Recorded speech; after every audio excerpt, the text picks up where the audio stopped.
Eto na, daily tripping and daily reservation na po tayo for Pagsinag Place na Cavite. Tagalito lang po kasi kami. Tara, i-assist namin kayo.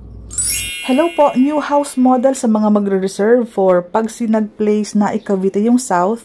Ito na po ang deliverable or ang marireceive nyong unit kapag nag-reserve kayo or nag-avail kayo for this year. RFO po early next year. So tara, i-check mo po kung gaano ang pinagkaiba, gaano ang iginanda nito. Ayan po, sa flooring natin, sa walls, ayan. And sliding windows na po tayo.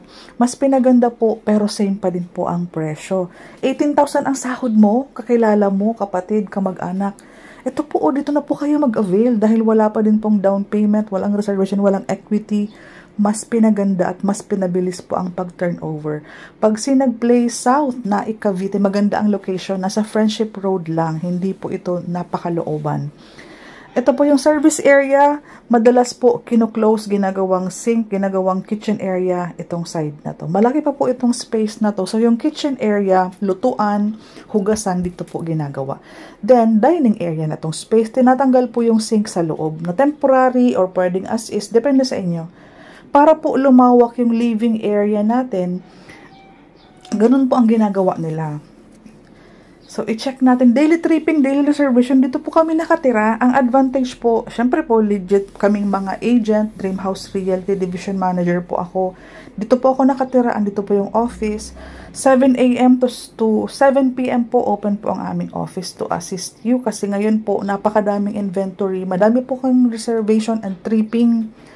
Dahil po alam na nila na mas pinaganda po si Pagsinag Place South ng Naik Cavite. And early move-in promo, walang down payment, walang equity, pero napaka-presentable ng deliverable unit namin ngayon. No need na magpintura, livable space, very minimal na lang po ang ipapagawa mo sa bahay. Like vinyl tiles, ceiling, partitions. Siyempre po, wala na pong down payment. Ano po, makakapag-ipon naman po kayo ng pampaganda ng bahay nyo. Ang mahalaga, mas madaming 18,000 na basic salary ang makakapag-avail. Hindi ka maglalabas ng napakalaking down payment or equity. Hindi ka mag-aantay ng 2 years kasi wala ka namang babayaran eh.